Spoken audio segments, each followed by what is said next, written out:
Hola, hola, estamos en un nuevo episodio de La Oruga y muy a propósito además de el recientemente celebrado o conmemorado aniversario de la Comisión de la Verdad y Reconciliación, que ha merecido pues eventos, actividades, conmemoraciones, inclusive publicaciones como la revista Argumentos del propio IEP, pero no solamente es la única, han habido también libros, revistas, en fin, ha generado por lo menos actividad frenética. Pero quizá algo interesante que ha pasado también es que por alguna razón, que ojalá esta conversación nos ayude a pensar también, el trabajo de la Comisión de la Verdad como que no ha sido usado, vamos a decirlo de esa manera, por la ciudadanía en esta coyuntura de estallido social como una fuente, un archivo para sus propias demandas democráticas y ciudadanas. Hay como una desconexión entre el informe, que tiene 20 años, y el Perú hirviente de nuestros días, como diría un querido amigo antes. Para conversar de estos asuntos, pero sobre todo para recordar y pensar sobre lo que significó trabajar en Ayacucho, en la zona principal donde ocurrieron las barbaries del conflicto armado interno, tenemos a José Coronel, que es antropólogo, amigo, maestro en sociología, docente de la UNSH, con una experiencia notable en tantos trabajos de investigación, articulando además a la sociedad civil en diferentes instancias, jefe regional en UNICEF, y que, para el caso que nos ocupa, ocupó el cargo de coordinador regional de la oficina de la Sierra Sur Central de la Comisión de la Verdad y Reconciliación entre el 2001 y el 2003, y que esta oficina cubría Ayacucho, claro, pero también las provincias, algunas provincias de Andahuaylas y Chincheros en Apurímac y Angaray y Acobamba en Huancavelica. Y esta oficina tenía pues un enorme trabajo, el trabajo más importante en ese periodo corto de existencia de la Comisión de la Verdad. Entonces, Pepe, gracias por estar con nosotros.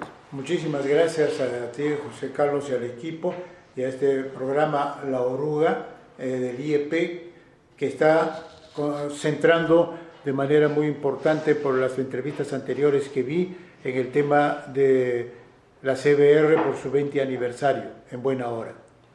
Sí, nuestra idea es pues que, digamos, esas reflexiones, esa tradición de reflexión crítica del informe, intentar un puente con el presente. Estupendo.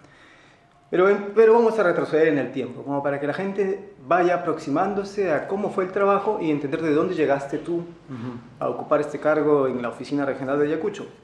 Entonces, como para recordar tu vida, para conocerte un poco, para que te conozcan los que nos escuchan, ¿cómo fue tu infancia? ¿Qué es lo que recuerdas de tu vida familiar? ¿Qué es lo que te marcó en tus primeros años? Sí, bueno, yo viví mi infancia y adolescencia en Huanta, en una escuela pública y un colegio nacional, González Vigil. Mis padres son de Huancavelica, procedentes de allí, y en las vacaciones solía ir donde mis abuelos maternos, y tengo un hermoso recuerdo de la vida rural, comunal, que me ha acompañado. Sí, el resto quizá ha motivado parte de mi afición a la antropología. Luego he tenido buenos profesores en el Vigil, como Ricardo Dolorier. Mira. Sí, que nos daba un trato personalizado de aprendizaje de lectura, ¿no? Saliendo al campo, acompañándote, tengo una gratitud frente a él.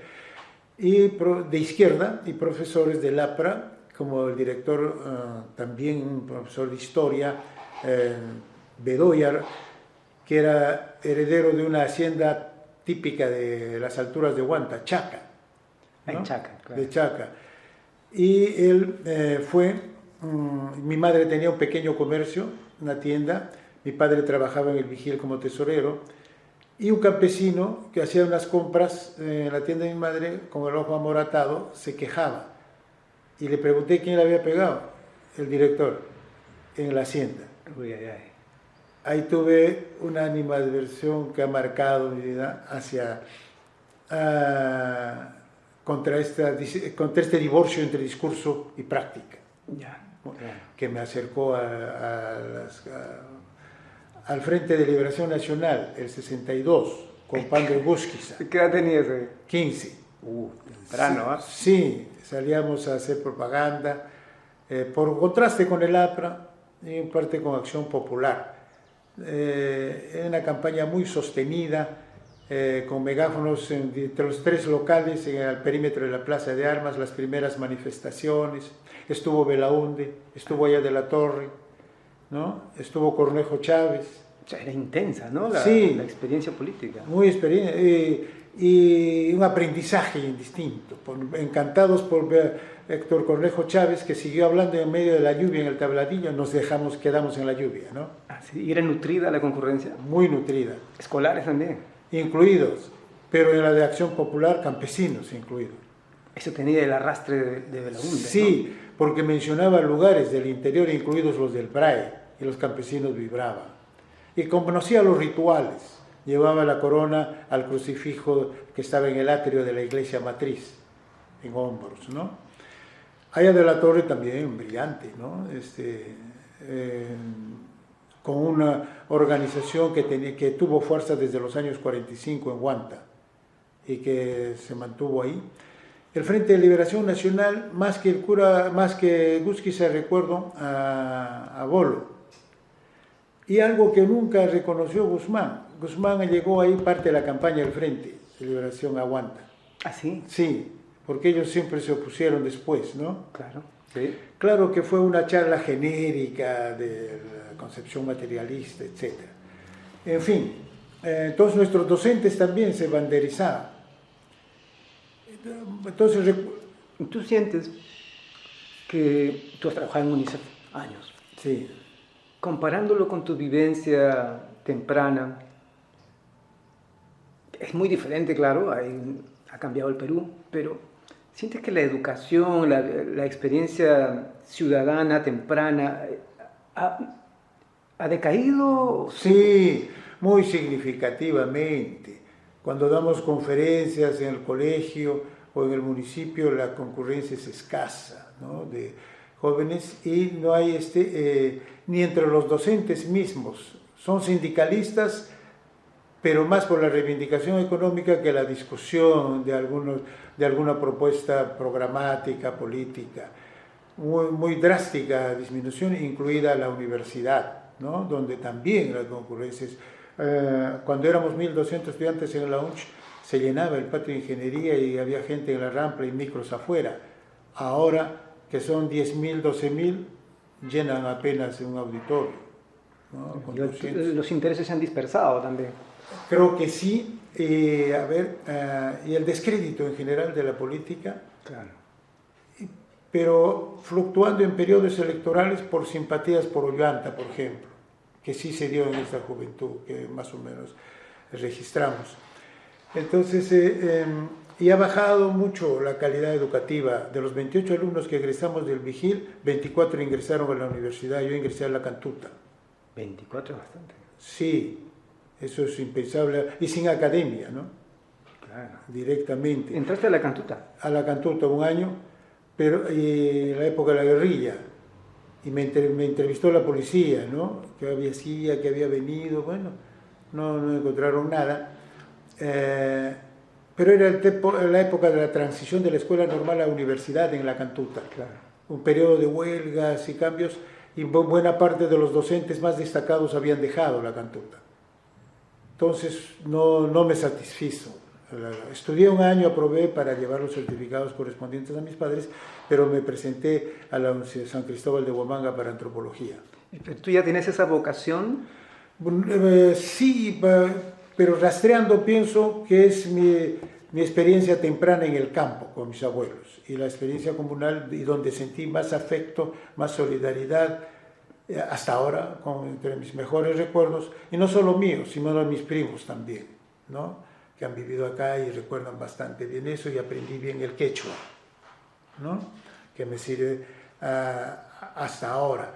Entonces eso, ya me fui a la UNCH, estudié antropología, tenía como docentes a Efraín Morotti, ¿no? Jaime Rivera, y al final de los estudios, Carlos Iván de Gregori, Catito Galvez, Carlos Tapia. Claro, ellos llegaron a fines de los 70, ¿no? A fines de los 70, sí. No, inicios de los 70. No, 70, 71 fueron mis docentes, claro, sí. porque el 72 ya egresé, ¿no? Y allí en ese interín participamos como estudiante. Yo era presidente de la Federación Universitaria de San Cristóbal el fin del 68 y participé de las movilizaciones del 69. Ya, en las famosas movilizaciones del 69. Sí, y nos capturaron en masa y hubo problemas, pero después nos amnistiaron en el gobierno de Velasco. Eso va a llevar a una pregunta que se me acaba de ocurrir. ¿Esa represión te parece distinta a la represión que hemos sufrido ahora? Muy distinta en términos del trato, ¿no? En la prisión del tiempo nos llevaban el colegio de abogados, nos mandó frazadas, el comedor de San Marcos nos llevaba la comida, las asociaciones de residentes de distritos Huamanguilla, Higuaín, Luricocha en Lima nos traían cantidades de frutas y estábamos aislados de los detenidos comunes, ¿no? Y con lecturas y diálogos. ¿Y la policía? El policía que me detuvo me dijo, por favor, que no queden rencores más adelante. Porque porque un dirigente de la federación era muy considerado. Recordaba a Bertis en San Marcos, que no lo podían detener en el patio de San Marcos, ¿no? Había todavía el respeto a la autonomía. Era un trato muy distinto, ¿no? En esa etapa. Y allí no fue mi docente Guzmán, regresó el 68 porque se retiró con Lumbreras el 65 por las guerrillas, ¿no? Los acusaban. Y había estado acá, ya había estado en China, ¿no? Y vino con el discurso ya maoísta de la revolución cultural. Entonces, ahí en la UNCH fuimos testigos de cómo se reconstituyó la pequeña facción roja de 25 senderistas hasta constituir su partido el 77, pero no les dimos sin mayor importancia, no les creímos cuando hablaban. Salían con grupos de estudiantes a la Plaza Mayor a anunciar la lucha armada. Pero eran explícitos. Explícito, ¿no? Despedidas de Díaz Martínez en el patio de ingeniería, mitin de estudiantes de Guamán Pomba en San Juan Bautista el día que llegó Armando Villanueva para hacer su campaña. Y lo anunciaron por radio, por eso fui a verlos. Pero ya había una distancia generacional. Los dirigentes del 70, esos me conocían, pero esos estudiantes no me conocían, ¿no? Y uno de ellos dijo, tira, ¿no? Ah, sí, pensaban que era sí, un soplón. Porque el único adulto que estaba ahí.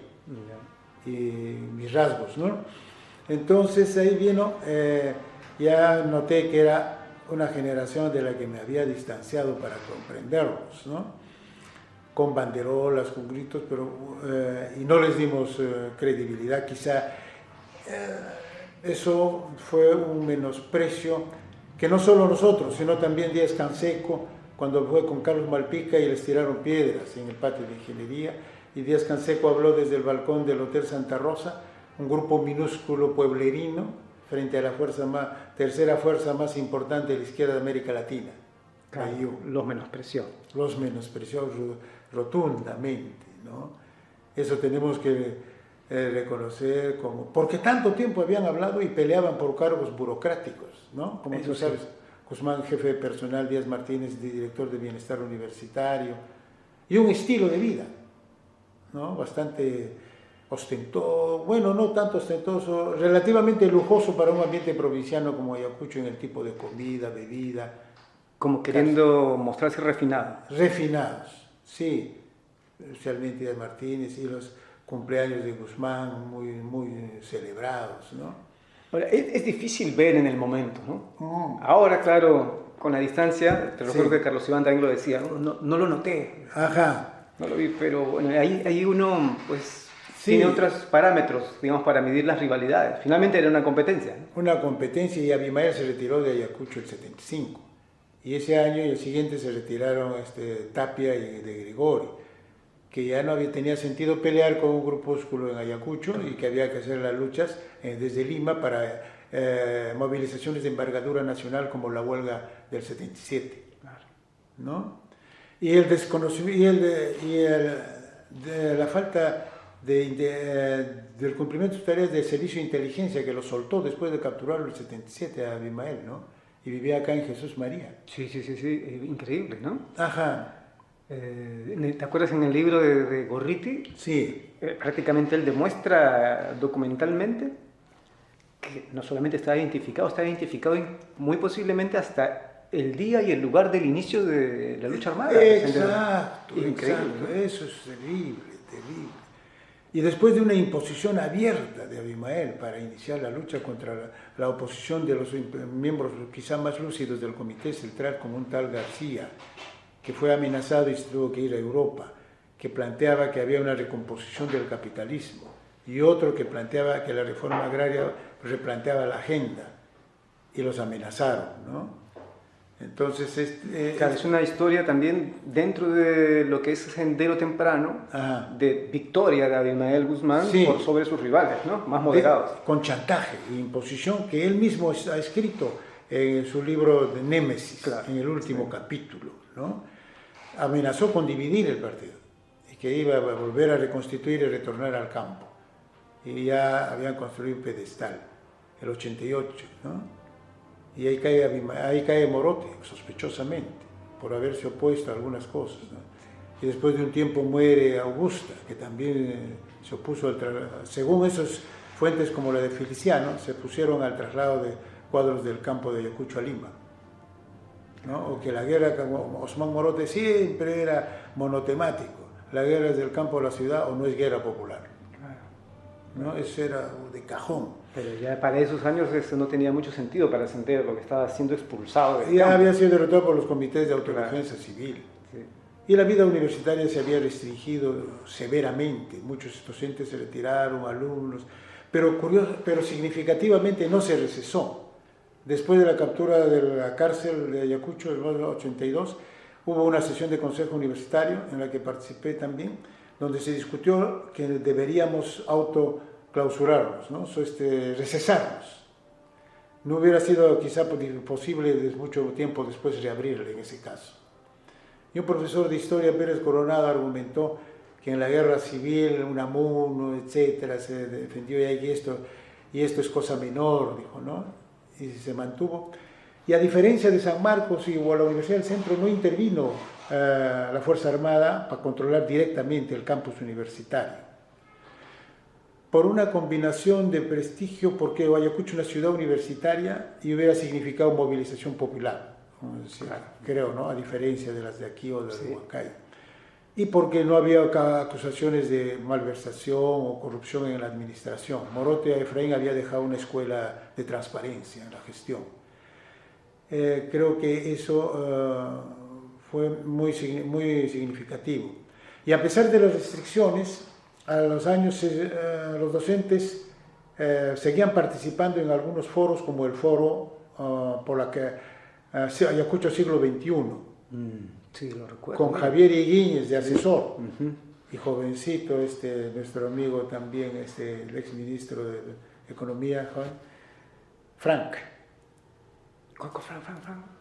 Pedro Frank. Ah, el Pedro Frank. Chiquillo. Ya, chiquillo sería. Sí, ¿no? Ahí está en la nómina de los editores del texto. Y salió la propuesta de la región Huari. Claro. Ayacucho, Huancavelica, Apurímac, Ica, ¿no? Y Apurímac, Andahuaylas y Chincheros. Y se consolidó en la primera descentralización entre las 10 regiones que aprobó Alan García en el 88. Es cierto. Que es región Libertadores Huari, en plena guerra. Es bien curioso lo que cuentas, ¿no? Porque hay una dinámica política, cultural y social que se sigue dando en Ayacucho pese a todo, digamos, ¿no? Sí. No se detiene la vida, digamos. No, y se realizaban las asambleas del gobierno regional con un mini congreso, con representantes alcaldes de todas las provincias. A mí me apasionaba eso, a pesar de su improvisación. Era mucho más democrático que los gobiernos regionales de ahora, porque eran cuotas por organizaciones sociales y gobiernos locales. y atacó Sendero cuando estaban en el hotel de turistas con una bazooka a un arco como este, lo dañaron. Pero hubo un acuerdo para que el rector de Ica fuera primer gobernador y el siguiente fuera, pero en la sede de Ayacucho, una negociación. Y el siguiente fuera el de Huancavelica, porque también si no, no era posible aceptar esa unión. De avanzarse eso hubiera sido, creo, diferente la experiencia de regionalización, porque era región real, no eran departamentos. Claro, claro. Y había partidos políticos, ¿no? Todavía habían partidos. Todavía había. Y me dio pena ver la bandera media asta cuando a Fujimori lo cerró. Eso, y participábamos todavía en eventos como el Sepia. Sepia, claro. En Ayacucho, en Ica, disculpe, en Iquitos, en Trujillo.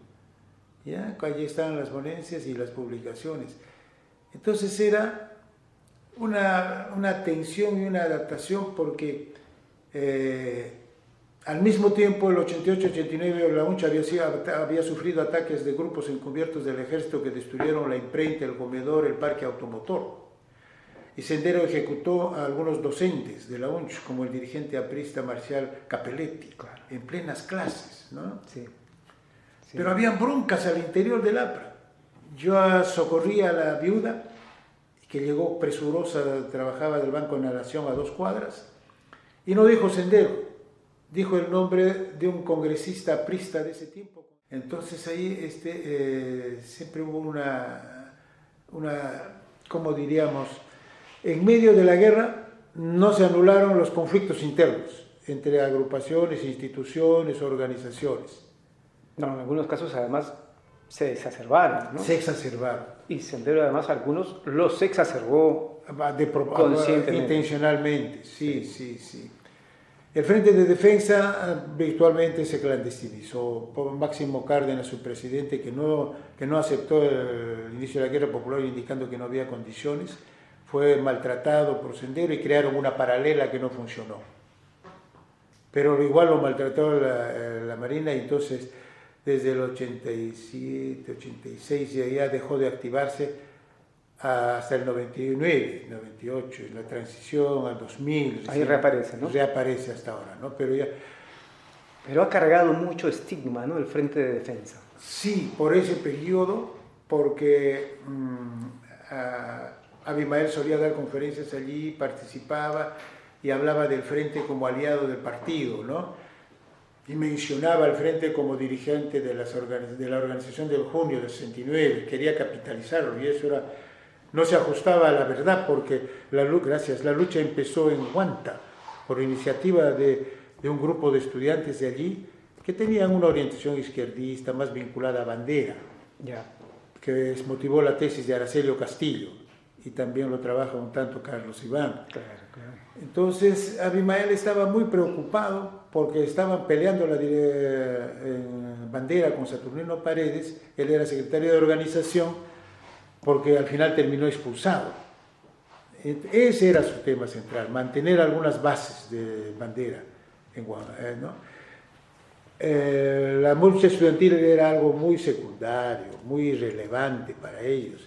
Siempre se oponía a los paros y a las huelgas. Abimael diciendo que eso era una cosa menor, que ellos se preparaban para la guerra, lucha armada, cosa seria, ¿no? Sin embargo, después dijeron que eran ellos los que habían dirigido a Abimael la lucha esa por la repercusión que tuvo, porque fue el movimiento popular quizá más significativo de la segunda mitad del siglo XX en Ayacucho. Apropiándose del pasado, digamos, para legitimar su proyecto. Para legitimar su proyecto. Ahora Charles Walker está haciendo un rastreo de los jóvenes que participaron en ese tiempo, cuántos pasaron a Sendero o no. Eso es interesante, ¿no? Sí. A ver, con datos, digamos. Con datos, sí. Claro. Sí, sabía que estaba haciendo eso, ¿no? Está revisando. Conversado. Sí, bacán. Muy bien. Y dime, Pepe, ¿cómo dirías que en ese periodo, ya en el conflicto armado interno, en Ayacucho, ¿no? Que digamos, por muchos periodos fue pues, el centro? Así es. Aparte de lo que nos has mencionado de la vivencia universitaria y también la vivencia social y política, personalmente, ¿cómo la pasaste? con muchas dificultades, ¿no? Me detuvieron 2 veces el ejército en la carretera cuando retornaba de aquí a Lima de visitar a mi esposa y mi hijo, porque tuve que trasladar a mi esposa y mi hijo aquí, ¿no? El asunto era, sin embargo, ya iba prevenido, iba con terno y con mi pasaporte, y mi pasaporte había sellos de España, de Italia, Suiza, y eso marcó la diferencia con los policías, con los oficiales que me detuvieron. Y mis rasgos, ni sospechaban que hablo quechua, ¿no? Entonces en la primera etapa que me detuvieron en el 83 en Vinchos, me detuvieron 3 días y cada día y cada noche querían que les explique cómo era posible que Mesich, por ejemplo, esté con Sendero, siendo de estar de Lima, esto y lo otro. Cómo era posible que la U y los campesinos sostengan una lucha y algunos mueran gritando "Viva Gonzalo", ¿no? Y tenían O sea, querían entender. Querían entender. Uno de ellos había estado en el CAEN, en el coronel, y los otros eran más jóvenes. Tenía formación. Entonces. Sí, tenía formación. No me maltrataron ni nada. No. Me preguntaron mis antecedentes por radio y no quisieron que me lleven al cuartel porque ahí sí me iban a maltratar. Un poco, ¿no? Sí. Y bueno, y había denunciado la alcaldesa Leonor Zamora por la televisión. Había denunciado a Lucho Morales también en el diario Marca. Y eso te daba, pues, sí, respaldo, ¿no? Respaldo. Ojos observando, digamos. Sí, y al tercer día había salido una delegación de mis colegas de la facultad hacia Vinchos a buscarme, ¿no? Y ese día que se enteran de esto me sueltan, ¿no? Sin embargo, ya había en la Marina era más difícil, ya no podía ir a Huanta.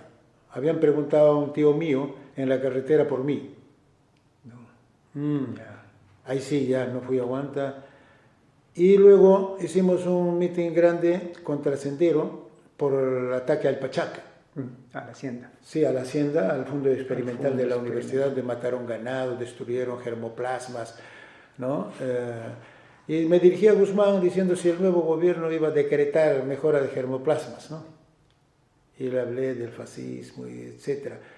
Y al día siguiente me amenazaron a mi oficina, al secretario, yo no estaba, del sindicato. Ya tuve que evaluar y la situación fue tal que tuve que retirarme un par de años.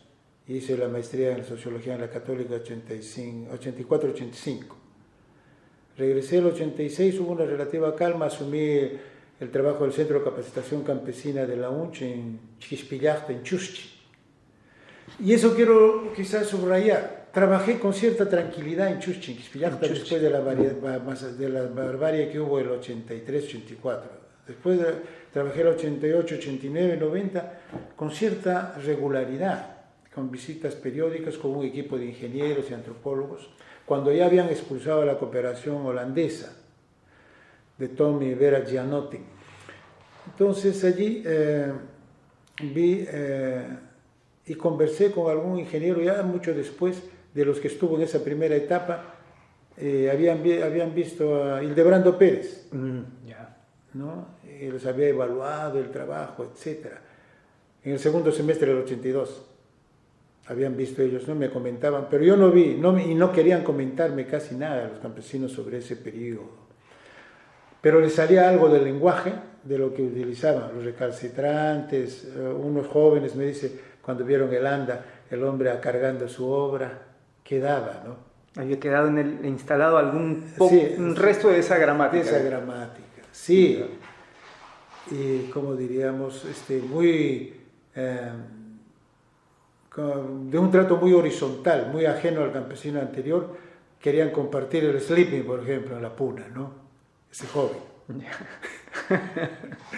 Me pareció interesante, ¿no? Una puna muy alta, la zona alta de Ixpillajta, etc. Entonces, allí, en cambio, no podía salir a las alturas de Huanta. Apenas saliendo de la ciudad en Luricocha, a unas 8 cuadras, 10 cuadras de la ciudad, te pedían todos los datos. Era una zona de un conflicto intenso. Y siempre me preguntaba por qué ese trato diferenciado. creo que Sendero consideraba una base a la que podía retornar. En cambio, Huanta no, que era una zona aliada al ejército y generalizada a los comités de autodefensa. Chuschi no aceptó comités de autodefensa. Y ya el 90, el 91, le quisieron imponer y capturaron a 4 autoridades y lo desaparecieron, los soldados de Cangallo, ¿no? ¿Crees que eso es lo que marca la diferencia? Es uno de los puntos, porque Chuschi era un lugar simbólico y el ejército quería mostrar el proceso de pacificación con la presencia, tomando fotos con los comités de autodefensa, como hacía en el BRAE, como hacía en Huanta, ¿no? Y creo que tiene que ver también con la relevancia geográfica, estratégica militar para Sendero de la zona norte del departamento de Ayacucho, Huanta, La Mar, Huamanga, que era el 70% de la población, y con el BRAE, el circuito comercial a Lima más importante. En tanto Cangallo, Vilcas, Lucanas, Parinacochas, con muchísimo menos articulación comercial, menos 11%, 12% de la población cada una de estas zonas. Y Lucanas, Parinacochas más vinculado a Ica, más bien fue una zona de repliegue. Cangallo, Fajardo como comité zonal principal, pero con una población menor, pero con estudiantes vinculados a la educación secundaria y universitaria, cosa que no ocurría en las alturas de Huanta. No había campesinos en Huanta de Jaruaurán, de Iquicha, de Churajay en los colegios, era impensable. No había correa de transmisión, me parece, ¿no? Entonces tú trabajaste relativamente tranquilo. Tranquilo. Y cuando la policía intervino en una de nuestras asambleas, me quejé a Luna Vargas, al Congreso, al ministro, y les llamaron la atención. O sea, funcionaba un poco la institucionalidad, o bastante, digamos. Bastante. Los congresistas también sacaban cara, visitaban de vez en vez. Y, ¿cómo diríamos? No había pues mayor incidencia de presencia de violencia en eso, o sea, por lo menos 88, 89. Recién en el 90 se produjo esa captura de algunos casos, pero en cambio en Huanta, en Cangallo, cuatro autoridades y un menor. Sí, y en Huancapi también a unos profesores que apuntaron una lista para la alcaldía, nada más. En cambio en Huanta, solo en Chaca 10 ataques, solo en Huaychao 10 a 12 ataques, permanentemente, incendios, vivían en cuevas los campesinos o no querían construir ya casa porque les querían solo calamina que aguante los ataques, ¿no? Fue una hazaña, creo, porque también consideraron al comienzo Morote, ellos que hizo su tesis en Chaca, una tesis que más parece pues una novela, ¿no? A partir de la lectura de Lenin y las opciones limitadas del capitalismo y la presencia del feudalismo, ajenas a toda visión étnica, cultural, en su tesis, que la tengo, ¿no? De bachillerato. Y su desubicación, creo, ¿no? O el imaginario que a él también le ganaba. En su tesis pone 10.000 hectáreas. Y yo le dije, no es así. Y la reforma agraria certificó 2.600, ¿no? Pero más que eso, el patrón de conducta que legitimaba en parte la autoridad del hacendado tradicional, doña Elvira Lama recién salió el 82. De allí no le afectó mayormente la reforma agraria porque era pariente o amigo muy cercano de Rister Prada y otros vínculos, ¿no? Claro. Mantuvieron. Y aun cuando fuimos después, como IPAS, a su local, la casa hacienda estaba desocupada. Y la tomamos, ¿no? Y la arreglamos y después, por temporadas, el ejército. Ahora es un centro cívico, muy bien, muy reconstruido. Ese es un asunto de la conducta y la incidencia distinta de la violencia, aún al interior de Ayacucho. Claro. Tiene diferentes escenarios. Escenarios zonales. Marcadamente diversos. Muy marcadamente diversos. y el BRE. Sí, claro, el BRE es otra lógica, ¿no? Sí, sí, sí. Una lógica que trasciende inclusive al conflicto armado interno. Efectivamente. Dime, en la época ya de Fujimori, ¿cómo te coge? ¿Qué estabas haciendo? Estaba con la cooperación belga, con Karen Appel, en Bolivia. Sí, queríamos hacernos ver la experiencia de la participación campesina en la gestión local, que no veía en Ayacucho, ¿no? Cómo han logrado en Bolivia. Fue una inmensa satisfacción y un deseo de volver de inmediato, ¿no?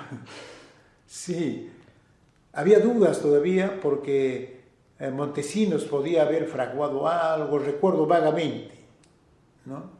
No había certeza todavía, o por lo menos con la distancia. De la caída. De la caída. Yeah. Había conversado con el director regional de Visión Mundial y me decía, Pepe, estás soñando, ¿cómo va a caer el chino, la organización, no hay partidos, mira cómo la bancarrota de partidos en las elecciones del 95, que otro, el chino tiene el aparato, los empresarios, tiene el ejército, ¿cómo crees, no? Y le respondí con una afirmación un poco subjetiva tal vez en ese momento, más con un deseo que con un análisis muy certero, pero esa era la sensación. Y entonces vino pues el asunto del video, ¿no? Curi con... clave, ¿no? Clave para el derrumbe. Sí. Y también ya había tenido la experiencia, a ver, en las elecciones, en la que él fraguó ganar por un mínimo porcentaje. Estuve acompañando a la Defensoría en un distrito rural de Huanta que se llama Santillana, y allí ya era pareja la votación, en lo que era un bastión. Porque Fujimori Ayacucho llega a ser un bastión fujimorista. Claro, ¿no? Pero allí era la sorpresa. Al ver los resultados por mesas, chequeábamos con la Defensoría, ¿no?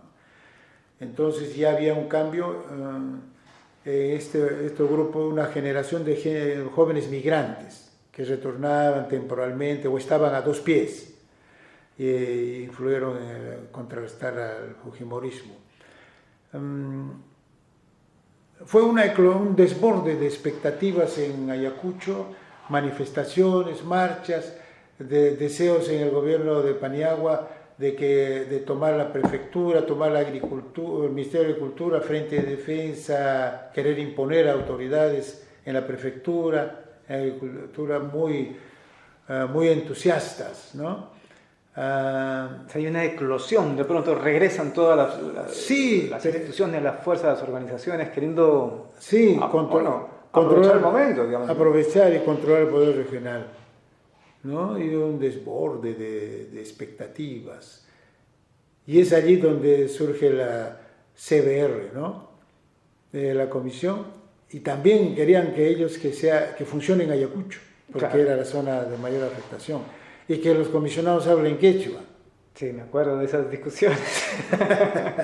Pero bueno, es razonable, ¿no? Sí, creo que sí. O sea, tiene un sentido, digamos. Sí.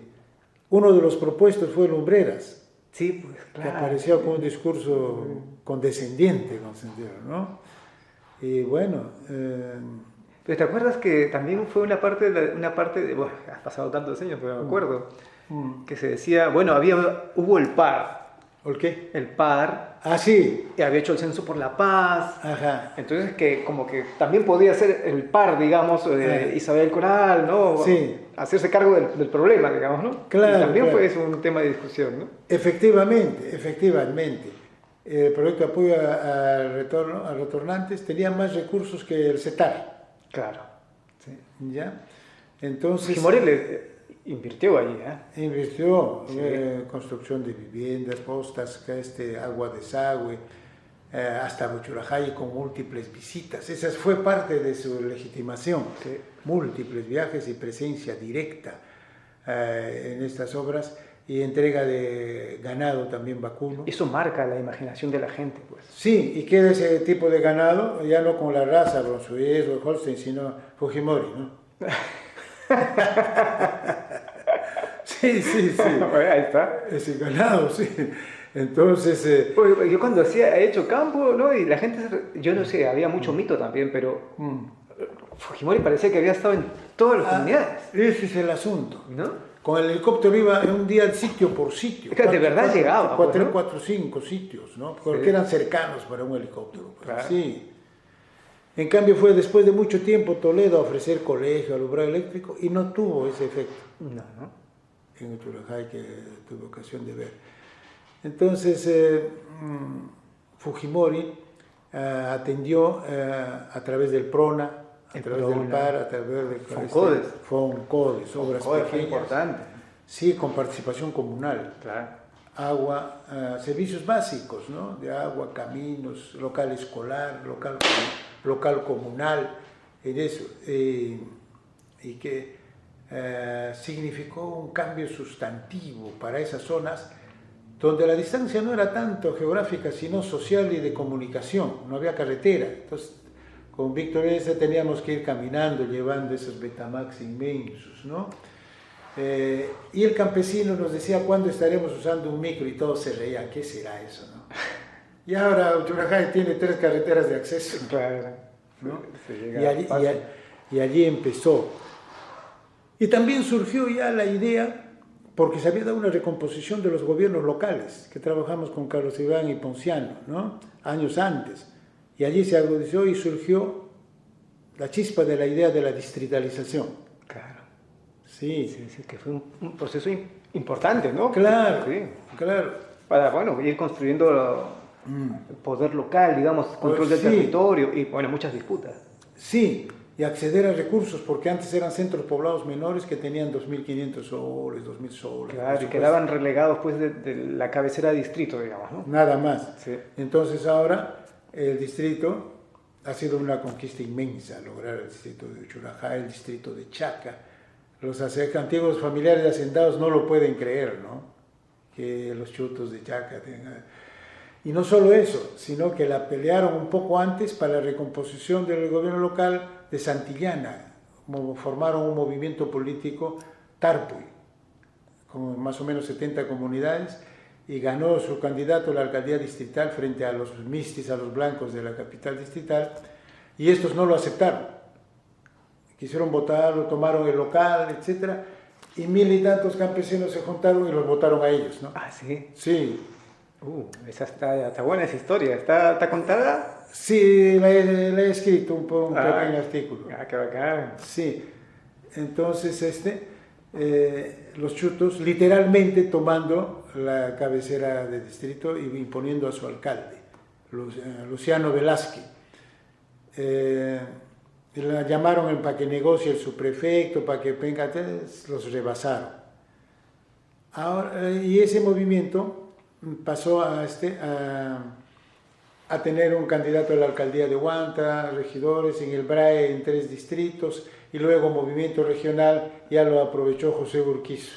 No sé cómo llegó ahí, ¿no? Y Jaime Antesana. Bueno. Sí, se montaron sobre el... Pasan cosas en la vida. Y candidatearon para el gobierno regional hasta las últimas elecciones. Claro. Pero ya no tiene esa raigambre. El que quiso darle fuerza fue Palomino, el del BRAE. Bueno. Ese sí, más con su pizca de coca. Y me sorprendió ver en Uchurajay una de las ceremonias, dialogaba así tú a tú con los campesinos. Es que esos iban por temporadas al BRAE. Claro. Sí. ¿No? Muy fluido. Es moneda, pues. Es moneda, claro. Sí. Eso es Dime, Pepe, ¿tú cómo ves, te parecía viable la propuesta de que el PAR se hiciera cargo del asunto de lo que fue luego la Comisión de la Verdad? ¿O fue una discusión bizantina? No, yo conocí por el interior al PAR, trabajé un tiempo. Ya. Entonces, era un aparato administrativo que al margen del corto periodo que estuvo Isabel Coral, tenía recursos para obras de infraestructura y apoyo al retorno, que no tuvo mucho éxito porque los que regresaban del IVA iban con muchas expectativas y sus hijos ya no se adaptaban. Sí, pues. Fue muy estacional. O sea, regresar es difícil, pues. Los que retornaron fueron los que no perdieron práctica campesina en Huanta, en Tambo, en el campo, en el BRAE. Claro, su desplazamiento menos extremo, digamos. Menos, sí, y manteniendo ocasionales visitas, Ya. ¿no? Y organizaron una asociación de desplazados de Huanta, FADIP, y empezaron ellos sí se quedaron. Y en Uchurajá hay un cambio generacional, hay una población mayoritariamente joven con su municipio. También cambiaron un nivel de presencia importante en Chaca y un cambio generacional en la dirigencia. El actual alcalde, por ejemplo, es un ingeniero agrónomo con maestría en la UNI, ¿no? El alcalde de Uchurajá es un bachiller en trabajo social. Entonces, pero al mismo tiempo tienen patrones de redistribución comunal, ¿no? La matriz, quien controla los usos de recursos, agua, tierra, sigue siendo la comunidad. Claro, sigue siendo la municipalidad, el diálogo con el gobierno y las instancias de gobierno central. La articulación vertical, ¿no? Vertical, sí. Claro, hacia arriba. Y la posibilidad de asambleas inmensas, de rostro a rostro, y la posibilidad de destituir al alcalde o pedir su vacancia. Estuve en una de esas asambleas, en varias de esas. Y quienes discuten después de todo el conflicto, al final de la reunión, los dirigentes comunales más antiguos, de las comunidades mayores. Los notables. Sí, casi negociando. Ya, Sí, bueno. Y poniéndole plazos al alcalde de rectificación y de hacer esto y lo otro. Es una etapa inicial, pero de todas maneras se siente como una gran conquista. Entrevistaba al líder Huachaca, que fue candidato a alcalde, fue gerente, heredero del apellido de Huachaca del año 1827, pues, sí, ¿no? 28 de Cecilia, trabaja Cecilia Méndez. Sí. Orgulloso con su bufete de abogado en la plaza de Huanta, señalando que las conquistas del distrito, con la articulación vial de casi todos sus anexos, son pues 42 comunidades del distrito, ¿no? La escuela, el colegio secundario, a sus alumnos egresados estudiando en la Universidad de Huanta, San Cristóbal, algunos profesionales que jamás pensaron. Este es un tema de reflexión, la cara de anverso, estos avances de conquista ciudadana en logros parciales, sociales, pero se mantiene pobreza, ¿no? En cuanto a productividad, y el tema de todavía subsistencia de niveles de menosprecio en la administración pública de la ciudad. O ese techo de vidrio que dice María Isabel Remí, que avanzan algo, pero tienen un techo. Claro. Que tiene que redefinirse el espacio regional de articulación con el mercado urbano, capacitación, tecnología, crédito, para lograr rentabilidad. Todavía hay luz, hay teléfono, hay celular, hay colegio, pero hay pobreza. Quizá ya no tan extrema como la que vi en la época de la hacienda, cuando yo era estudiante escolar. Ya no, de eso que no, las viviendas muy distintas, tiendas comerciales, y un trato ya más horizontal, un emplazamiento a los gerentes, a los ingenieros en la asamblea. Le dicen, tú informas, pero no opinas sobre las decisiones. Ya, claro, no hay un trato reverencial. No, hay un sentimiento de comunalidad. Claro. Eso creo que es un avance significativo, que a veces me parece que en las visiones nacionales no se toma en cuenta. Se ve solo el deterioro, solo claro, la crisis, solo la pobreza, ¿no?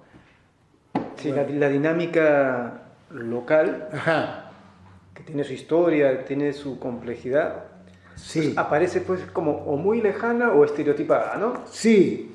Bueno, es una zona pobre, básicamente. Sí, efectivamente.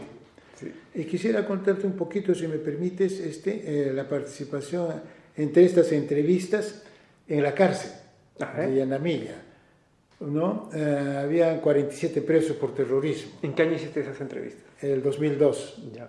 Ya con la CBR. Con la CBR. Ya. Entonces, vamos a retroceder. ¿Cómo llegas a la CBR? Disculpa. Vamos a ver. Bueno, yo había trabajado, como tú sabes, como estaba señalando con anterioridad, en el Centro de Capacitación Campesina en la Universidad del 88 al 90, y trabajé paralelamente el tema de comités de autodefensa, presenté en el CEPIA con Carlos Loaiza y Ponciano. Y luego... El libro de las rondas campesinas en la Ruta de Sendero Luminoso fue importante, ¿no? Después de eso, sí. Efectivamente, el IEP nos acogió con un proyecto dirigido por Carlos Iván y presentamos ese trabajo sistematizando las experiencias de Huamanga y Huamanta y La Mar en parte.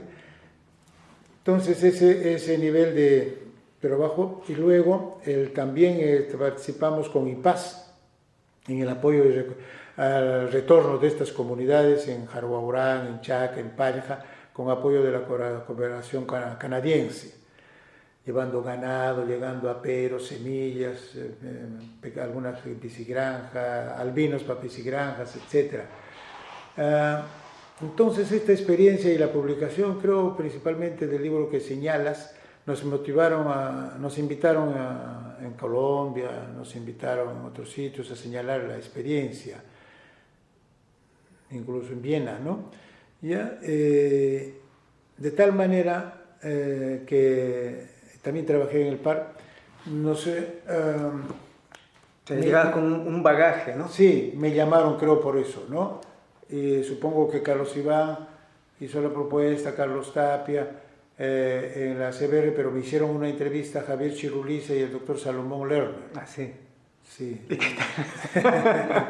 qué tal esa conversa? Bueno, es muy Chiruliza más meticuloso, más exigente, el doctor Salomón como quien conversa en términos marcarlos a partir de los conceptos que emita, ver mi perfil. Ya. Muy agudo, ¿no? Javier más técnico y más los antecedentes. Okay. Referentes. Claro, viendo como tu currículum. Sí, referentes, recomendaciones, etcétera, ¿no? Y luego el pleno de comisionados. Javier, Enrique, el que ya falleció, Bernales. Más exigente. También. Sí, más exigente. Usted sabe lo que se mete, ¿no? Una cosa así, ¿no? Ser consciente de los márgenes de riesgo que implicaba esa tarea y las responsabilidades. Entonces, las etapas que tendría el trabajo, cómo lo vería en un espacio tan heterogéneo, tan grande, cuáles serían más o menos las estrategias. Y luego también el Morote mismo, algunas otras interrogantes más complementarias. Pero fue rápido, ¿no? Me habían ofrecido para el comisionado por la paz para el BRAE, el Ministerio del Interior, Carlos Basombrío. Era el momento, creo, ¿no? Del tema. Y por supuesto escogí la CBR, ¿no? Gracias a Dios. Eso fue muy bueno. Claro. Sí. Bueno, para todos nosotros fue muy bueno. Muchas gracias. Sí. Entonces allí entramos con un inmenso reto porque apenas se enteraron las madres de Anfacepe de la comisión, al día siguiente querían las entrevistas y no teníamos equipo. Claro, y esa demanda es muy vieja, pues, ¿no? Sí. Entonces la expectativa era enorme. Ludwig se jalaba los cabellos, Ludwig Huber, ¿no? ¿Te acuerdas? ¿No? Sí, es muy ordenado, muy sistemático. ¿Cómo lo incorporaste a tu equipo, a Ludwig? ¿Cómo fue eso? Yo había trabajado ya con él antes en un proyecto anterior, que salió en ese libro Desarrollo y Democracia en Ayacucho, un libro, ¿no? Y lo visitaba porque a través de Karen Appel, que participó directamente en IPAS, y yo iba a su ONG, y por eso viajamos también. Conocía de su rigor, conocía su tesis en Piura, ¿no? Sobre las rondas campesinas, y lo propusimos, lo entrevistó Chiruliza, pero hizo un magnífico rol, organizó, encriptó las entrevistas, diré los testimonios y los resúmenes en quechua y en castellano y los cassettes, inmensas rumbas. Al comienzo nos dijeron 4.300, ya se sabía que era el alto por los informes anteriores, que era el porcentaje mayor del Perú en Ayacucho. Pero hicimos al final 5.400 de vista porque la gente seguía tocando la puerta, ¿no? Y seguía demandando. Allí teníamos una tensión del número de equipo y nos apoyó mucho la OIM para contratar 23 más que transcriban, porque la gente que salía al campo, que transcriban y resuman, porque la gente que salía al campo no tenía tiempo ya para hacer para ese hacer luego el procesamiento de la el información. procesamiento, la transcripción, los casos, y los grupos de estudios en profundidad. Y el IEP también nos ayudó a través de un apoyo Sembrando Democracia con Kimberly Taylor. Es cierto. Un magnífico equipo, sí. Un buen trabajo para el tema de mujer, el tema de violaciones sexuales, el tema de una aproximación muy cercana, quizá por lo que ella era foránea. Le dijeron cosas que no nos decían en Jarhuaurán, de cómo mataban, cómo habían ahogado a algunos senderistas de la comunidad para que no los comprometa el ejército. Esas dinámicas ya de, digamos, de la violencia intracomunal, ¿no? Intracomunal. Sí. Y para no tener sentimiento de culpa, demonizaban a esos. Y le habían dicho aquí en Berlín que le habían visto al desnudarlo que tenía 3 ombligos, ¿no? Bueno. Ese tipo de demonizaciones. Sí. Fue muy... Y también los hijos de víctimas de violaciones, que le llamaban Chiqui, que ha motivado una última investigación de ella. Sí. Su último libro, publicado acá ahora recientemente ya en el IEP también. Sí, con pocos testimonios, pero con una presencia indirecta en el conjunto de la comunidad del tema. Y una elaboración teórica comparativa con Colombia y otros sitios muy buena, ¿no? Ella contribuyó bastante al debate, a la sensibilidad frente a las entrevistas. Morote no creía que los campesinos habían matado a los periodistas, habían asesinado. Y fuimos. En Uchurajay.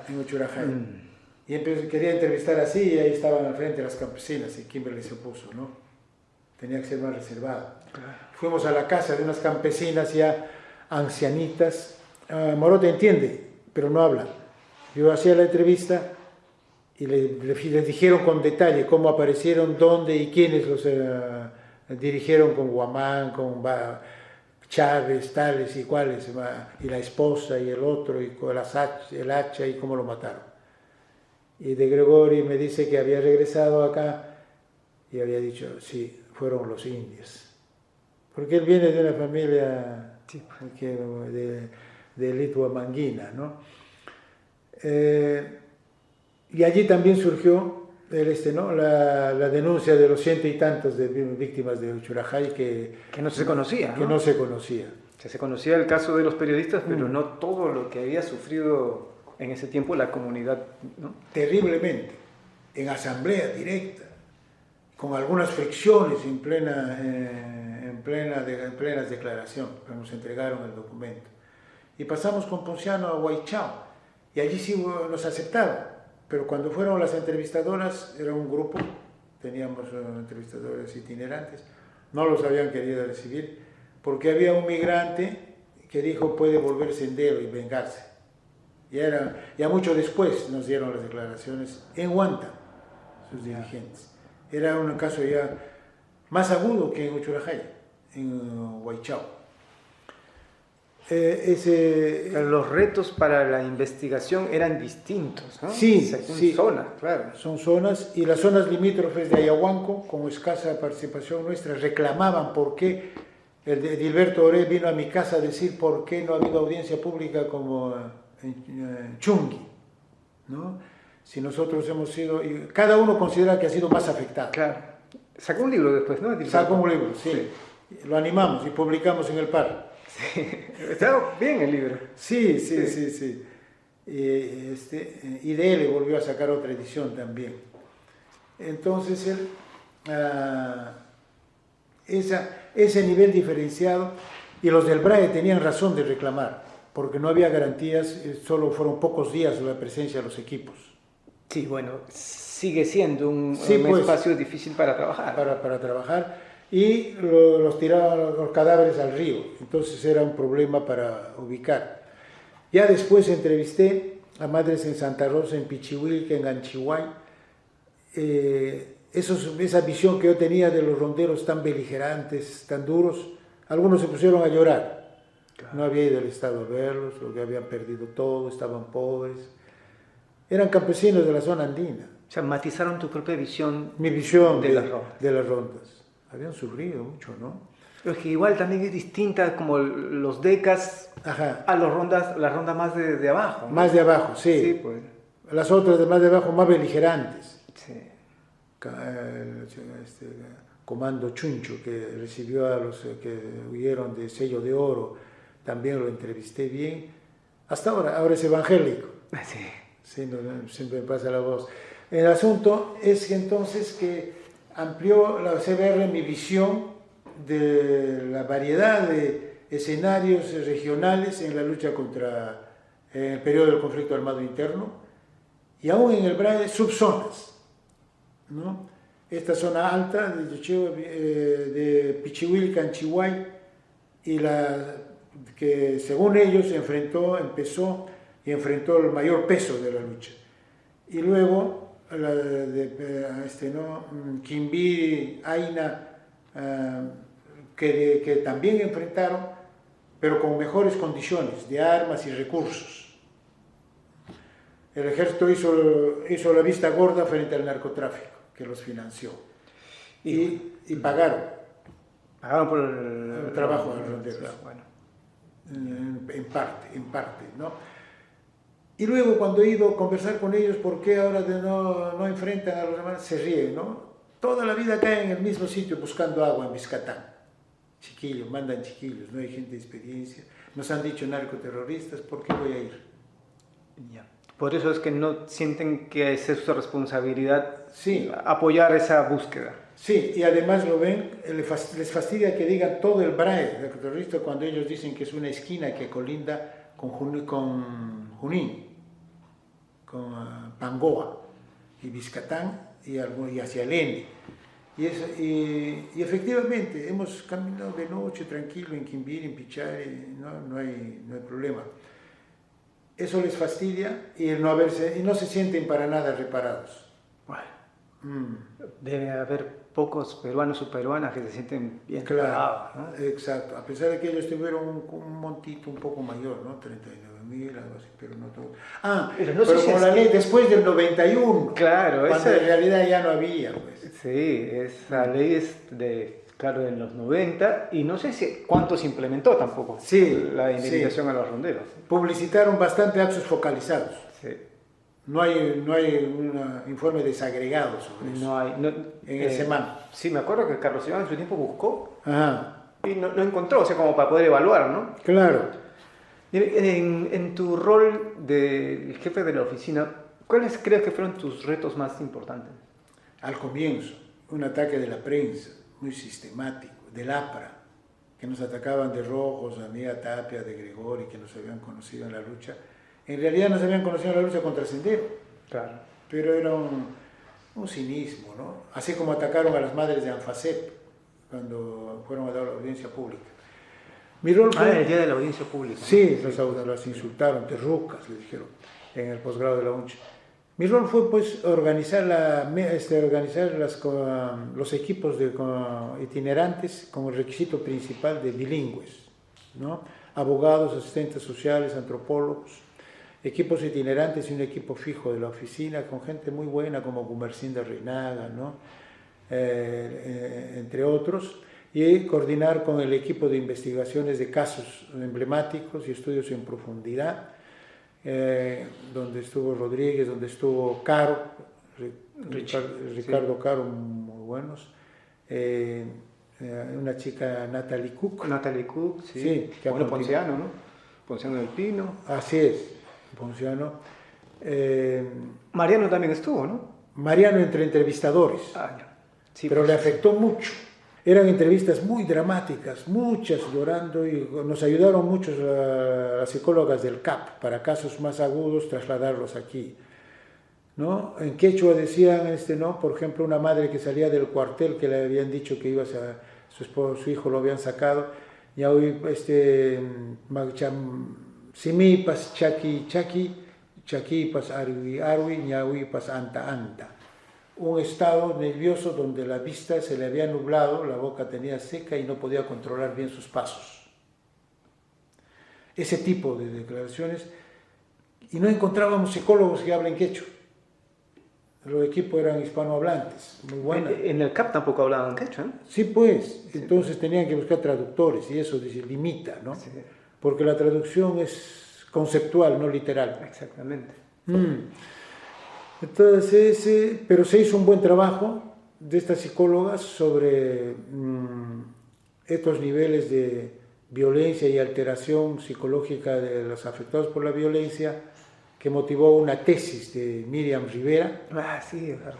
Sí, buena tesis sobre tratamiento del tema en el hospital que no era adecuado y después trabajaron aquí. Tuvieron un proyecto hubo después, ¿te acuerdas? De salud mental. Sí, sí. Con Wiñastin, con Vivian Barnes en Cangaño, y formaron promotores rurales de salud mental, con coordinación con los jesuitas. Muy valioso, que debería ser incorporado en el tema de atención en salud mental en los hospitales donde hay mucha deficiencia sobre el tema, ¿no? Que no se ha abordado realmente. La otra tarea difícil para mí fue lidiar con la prensa, y quizá debíamos haber hecho un trabajo más sistemático en la universidad. Priorizamos el campo, pudiendo haber tenido un debate más persuasivo en la universidad frente a docentes de sociales y de educación que decían que la comisión venía con mandatos del Estado, orientación para solo atacar a Sendero. Claro, había mucha suspicacia. Suspicacia y cierta simpatía por Sendero, ¿no? Es cierto, también. Sí. Pero es que ese es un tema difícil de hablar en Ayacucho. Claro, ¿no? Claro. Quizá por eso no fuimos, porque en realidad no había argumentación para decir eso sobre la CBR, ¿no? Podíamos haberlo dicho con más detenimiento, pero pese a todo tuvimos alrededor de 100 voluntarios jóvenes, de derecho, de antropología, de trabajo social, que hicieron una buena campaña de difusión de los objetivos de la CBR en los distritos y barrios de la ciudad. Y de las madres de ANFACEP, y principalmente del COTMA, de la coordinadora de mujeres, para visitar las distintas provincias antes de que salgan los cuerpos, los entrevistadores de la CBR. Claro, sí. Eso fue muy valioso. Eso fue importantísimo. Me parece. Porque iba preparando a la gente para la visita, digamos, que no fue inopinada, ¿no? Claro, porque nosotros éramos extraños para esas rutas. Sí. Y las exhumaciones. Las exhumaciones, eso fue todo un problema. Un problema porque PAF, como decía Carlos Iván, la hermandad del hueso. Me decía Carlos Iván, si le dicen presiona el botón de la bomba atómica. ¿No? Porque Pedro Pablo Baraybar había ese prestigio inmenso en voz. José Pablo, un tipazo, ¿no? Un gran profesional. Sí. Pero no aceptó la interferencia del Ministerio Público en las exhumaciones de Sillajasa, en Chuschi, frente a Quispillajta. Dice que la Fiscalía no tenía gente experta y quería incidir en las decisiones, en los periodos de traslado, en las modalidades, que no podían hacer cosas ni empezar si no era con autorización de ellos. Y no aceptaron. Y dejaron. Entonces, porque la comisión quería exhumar putis y se sabía que eran numerosos y no pudo. Tuvo que hacerlo en casos donde había identificación ya en Totos. Y Lucanamarca. Sí. Ir a lo seguro, digamos. A lo seguro, con identificación. Sí. Entonces... ese momento de la salida del EPAF se vivió mucha tensión, ¿no? Mucha tensión. Mucha tensión. Parecía que se iba a bloquear una línea de trabajo de la CBR. Que era muy esperada, que generaba mucha observación, mucha demanda, ¿no? Claro. Apoyó Comité. ¿Te acuerdas? Pablo. Sí, Pablo Rojas y Falconi. Carola. Ajá. Y los que quedaron del EPAFO, ¿no? Se quedaron un grupo. Sí, Tello y otros dos. Sí. Basigalupo. Sí. Que siguieron trabajando Nosotros les indicamos que también había una fosa de los de Pucayaco acumulada en el cementerio de Huanta. Hicieron un buen trabajo. Claro, con ellos se hace el mapeo. Sí, de las presuntas fosas clandestinas, que nos parecían numerosas esas veces y ahora han quedado tan chiquitas, ¿no? 8.000 más o menos se decía esa vez desaparecidos y ahora son 21.000, ¿no? 21.000 denuncias al Ministerio Público. Dato oficial. Dato oficial, pero 13.000 no se sabe dónde están. Están todavía trabajando. 2.600 se han podido identificar y entregar a los familiares. Y cada vez, cada rito, que tantas veces que hemos participado durante toda esta década, con la identificación por ADN en el laboratorio de Ayacucho, que es fuera de Lima es el otro que existe en el país, ¿no? Recién pasan el luto los familiares, ¿no? Y la Defensoría ha visitado al último a Putis también, ¿no? Y algunos otros casos. Francisco Chamberlain daba discursos muy pertinentes para dirigirse a los afectados, además de la ceremonia. En cambio ahora los sacerdotes, las autoridades del SEMAN, etcétera, es algo genérico, ¿no? Muy genérico, sí. Pero esta es la reivindicación, es la demanda principal de las madres de ANFACEP. Yendo a ANFACEP. ANFACEP era una institución con mucho prestigio, emblemática. Pues, ¿cómo gestionaste esa relación? Era una relación demandante también, pues, ¿no? Sí. Las había conocido antes, cuando estaba en el PAR, cuando llegó el comisionado de las Naciones Unidas para el tema de desplazamiento. Y me encargaron coordinar con él. Y yo fui a invitarlas a las madres de ANFACEP. Pero también ellas en la víspera ya habían ido al hotel. Francis Den, que hizo un informe bastante bueno, pero que lo quiso tomar a Fujimori. Habíamos coordinado con Jarbobrán Churajay para que llegue Francis Den. El comisionado. Y me llama el general del cuartel para hacerse loco que recién iba a ubicar los sitios. ¿Cómo no van a conocer el ejército, no? Y estábamos previstos para acompañarlos en el helicóptero, así como una delegación internacional, ACNUR. La ACNUR, ya. ¿Ya? Y llega, Naciones Unidas para Refugiados, ¿no? Sí, efectivamente. Y llega el helicóptero con una lista que había hecho el CIN, ¿no? Solo periodistas y Cipriani.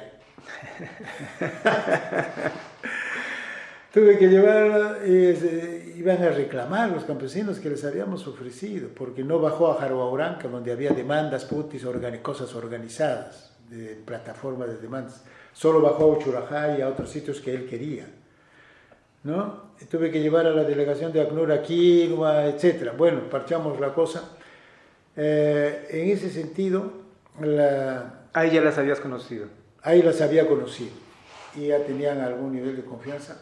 Ellas, cuando llegó Den al aeropuerto, invadieron el aeropuerto, rompieron todas las reglas. Había mucho desplazado residente en la ciudad, ¿no? Que organizado, con expectativas, así como para tener atención como habían tenido los retornantes, claro. Y que no había, ¿no? Después se fue debilitando, se integraron ya a sus barrios. Todas las madres de ANFACEP nos pusieron condiciones a la CBR, ¿no? Que no iban a ir a la oficina, que nosotros vayamos a su oficina a hacer las entrevistas, que tenían su lista. Magnífico. Está bien, pues, ¿no? Claro, está muy bien. Claro. Y ya tenían carpetas ordenadas. Sí, habían trabajado su archivo, ¿no? Habían otro archivo, estupendo. Entonces, más bien facilitó el trabajo porque todavía teníamos un equipo pequeño al comienzo. ANFACEP luego... Y Evangélica tenía un carácter fuerte, pues, ¿no? Sí, la gente se la imagina como una ancianita, bondadosa, y era una mujer... Caudillo. Una líder, ¿no? Líder, sí. No había otro en el Perú que fuera de ANFACEP. Cuando organizaron acá una nacional, los desplazados de Huayhuacondo, Cangallo, con quienes también viajé a Andahuaylas, etc., no los reconocía. Y cuando se vio la juventud, Coravip también tuvo recelos. En fin, pero fue muy valiente. Fue la primera que me llevó al cuartel de los Javitos a mostrarme balas, casquillos de bala. Y al día siguiente fuimos con la fiscal y ahí habían militares oficiales y delante de los oficiales dijo: acá han matado, han torturado, han enterrado. Y después me comentó ya en el camino unas cosas dantescas de tipo de prisión, presos con cabelleras largas, desnudos, cosas. Yo dije: esta señora tanto ver estas cosas se habrá alterado, dije, ¿no? Y esta fiscal tuvo recelos, temores, demoró hasta que llegó la otra fiscal muy reconocida que incluso emplazó a Alan García. ¿Ya? Y sí, pues tenía razón Mamanqui. Y ahí estaba pues el tanque de gasolina. Claro. Sí, no era fruto de su delirio. No, era lo que ella había visto. Y se consiguió un soldado que había participado, pero no quería venir a la oficina, fuera de la ciudad, dio su declaración. Entonces ya había referencias hasta que se hizo el trámite para la fiscalía. Pero había una presión del ejército al Ministerio de Agricultura para que impida que entren, porque ellos les habían entregado en concesión de uso del terreno. Pero ellas persistentemente insistieron en eso. Las madres de Anfacet tuvieron un protagonismo en todo el proceso, inclusive de la entrega del informe en Ayacucho, cuando el Fernando Rospigliosi dijo que no daba garantías que sea en la plaza, que sea en el interior del consejo. Vinieron las madres de Anfacet a decirme: nosotros vamos a ser las primeras en denunciarlos a ustedes a la comisión, ¿no? Sí, nuestra amistad, nuestra Mamanqui. Le puse en el teléfono a Sofía y Sofía estaba con los otros comisionados y les dijeron pues lo mismo, más tajante Mamanqui, ¿no? Algo así: ¿qué piensan ustedes? ¿Qué se ponen de espalda a nosotros? Y que tiene que ser masivo, porque en el auditorio del Consejo solo entraba casi prensa nacional e internacional. Claro. ¿No? También la plaza era otra cosa, ¿no? En la plaza muy distinta, masivo. Esa es una diferencia. Un día antes se presentó acá ante el Toledo con un discurso magnífico el doctor Salomón y la entrega de los 9 tomos y en los medios, pero fue un acto solemne. En Ayacucho fue un acto popular, masivo, ¿no? Con presencia, y en la noche una fiesta, ¿no? Musical, cultural, con delegaciones de música huanca, música selvática, música del sur de Ayacucho, un jolgorio y un estrado inmenso, ¿no? Un retablo, ¿no? Un retablo inmenso. A pesar de que en la víspera Pablo Rojas me llamó para decirme que el ejército le había dicho que Sendero podía atacar, dinamitar el tubo de desagüe que venía del jirón Callao, que pasa por el gobierno regional, sí, y convergía a la esquina con 9 de diciembre en la plaza donde estaba el estrado. Claro, ahí está. Y al final se decidió hacer, y Rospigliosi dice: no respondo, les voy a dar chalecos. Para que las esquirlas no le generen mayor daño, digamos. Claro. Para que algunos sobrevivan. Efectivamente. Y habló el doctor, hice la traducción simultánea al quechua, y el otro señor que debía ayudar en la ceremonia, el moderador, se puso detrás del presidente, tenía temor. Había temor. Bueno, sí, pues es que era un momento tenso. Sí, claro. Creo que ese fue el momento. Fueron delegaciones de ronderos. De ronderos, sí, y claro, delegaciones de provincias. Sí. Estaba lleno de delegaciones. Efectivamente. Y como había esa duda que planteaba el dato que había llegado, ¿no? Sí, ese dato contrató la CBR un cuerpo de seguridad propio, de 25 más o menos, porque había una duda sobre el ejército. Y así se hizo. Creo que fue el momento más grato del trabajo de la CBR, ver que se culminaba ese proceso. Y me encontré con los delegados de Huánuco, de Lima, de Apurímac, conversamos, pero siempre el más cercano, Carlos Iván, con él nos reunimos.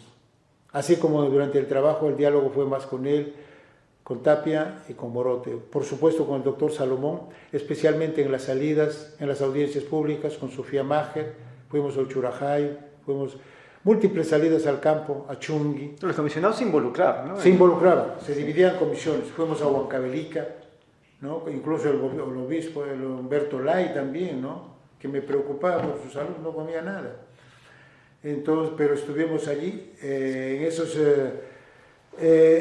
diálogos y los veía muy afectados en las audiencias públicas. Eso sí, bueno, fueron duras para Muy los duras. que participaron de ellas, ¿no? Sí, y me gusta que se estén publicando. Sí, Luz, un reciente libro. Sí, y anteriormente Anfacep, ¿Hasta cuándo el silencio? Hasta Una cuando el parte. silencio hay una parte allí y ahora en este libro del lugar de la memoria. Sí, el lugar de la memoria, exactamente. Ahora que ha pasado tanto tiempo, Pepe, si tuvieras que corregir algo, aparte de lo de la universidad que ya mencionaste, o ajustar alguna estrategia, ¿qué ves? No aprovechamos suficientemente las posibilidades de entrevista a los senderistas presos. Me parece que podía haberse hecho. Sí, eran 47, de los cuales 12 eran militantes abiertos, y una señora Taquiri, que era responsable del comité regional, entró levantando el brazo y diciéndome: profesor Coronel, no hay que traicionar los principios. Sí, sí, sí. ¿Ya? Y querían entrevista grupal. Pero el 25 que eran acusados de terrorismo, que estaba ahí en un patio ocupadísimos, tejiendo mantas, canastas, haciendo mesas para mantener la familia. Sí, pues. Y no querían saber nada con ese grupo, ¿no? Y me sorprendió un pequeño grupo, 2, 3 del MRTA, porque el MRTA no tuvo presencia en Ayacucho. Sí, pues. Los capturaron a unos meses, el año anterior, y de la forma más burda, en un cafetín de la Plaza de Armas, ¿ya? Y nos pidieron cuotas a través de un empleado de la ONCH, y me mandaron ir a La Pipa a verlos, ¿no? Yo no conozco a ellos, a ninguno, ¿no? Ha sido una solicitud telefónica, y que dejáramos dinero en las afueras de la ciudad, ¿no? No tuvo ninguna acción. ¿Cómo habrían capturado? Quizás estarían de viaje porque eran de Huánuco, como 2 señoras también, y uno de ellos seguía estudiando. Muy distinto el perfil a los senderistas. Sí, pues. Sí. Muy diferente. Urbanos, además, ¿no? Sí, urbanos, dialogantes y ya menos apegados a la ideologización, queriendo conversar, mejores condiciones. Igual que los campesinos, que habían cargado bultos de sendero cuando asaltaban en las carreteras y habían llevado a las casas, a las comunidades, o los habían alojado, y eso era todo, ¿no? Algunos de ellos eran de Huanta, uno de ellos también, que estaba en el grupo inicial, pidió un tratamiento que se le acompañara con abogados. Después fueron los equipos a continuar las entrevistas ya individualizadas. Yo ya no fui. Ahí podía haber, creo que, tenido quizá, por los conocimientos previos, alguna posibilidad de escarbar más de sus testimonios. Eso sería. Sí, pero estás en 1000 cosas. Sí. Y bueno, el informe existe, ha sido un hito, ¿no?, en nuestra historia contemporánea, al menos un hito de investigación, una expresión de un esfuerzo, ¿no?, de un momento del país a salir de la transición, o a salir de la dictadura y entrar a la transición, y también como una especie de promesa de lo que podía quizás ser el país en el futuro. Ajá. Lamentablemente el país ha discurrido por otra ruta, Sí, ¿no? Y mira, ahora estamos otra vez pasando por procesos de violencia represiva, en este caso de un gobierno nefasto. Te menciono como dato, ¿no?, pero obviamente lo conoces, una encuesta reciente de acá del instituto, pues es muy poca la cantidad de gente que conoce el trabajo de la Comisión de la Verdad. Por lo menos el 60% de los encuestados no recuerda o no conoce directamente, y de los que conocen, que es un dato poderoso, ¿no? Sí. Interesante. El 40% cree que su efecto en la sociedad de alguna manera es negativo. Claro que eso se puede interpretar de varias maneras, ¿no? Y esa información no la tenemos como para interpretarla bien. Pero algo ha pasado, ¿no? O sea, todo eso trabajado, todo eso en lo que te involucraste tú y otros colegas, los comisionados y tantos en el Perú, pues como que no caló lo suficiente. ¿Por qué crees que ha pasado esto? Al comienzo hubo una aprobación, cuando se formó la CBR en las encuestas, un 52, un poco más de aprobación. Cuando se entregó el informe, un 48%. Eso ha ido bajando a los porcentajes que indicas de desconocimiento por la escasa difusión que ha habido de parte del gobierno del informe de la CBR en versiones más populares, tipo Hato Huillacuy, Claro. o historietas para colegios, o textos para Hacer la divulgación. divulgación.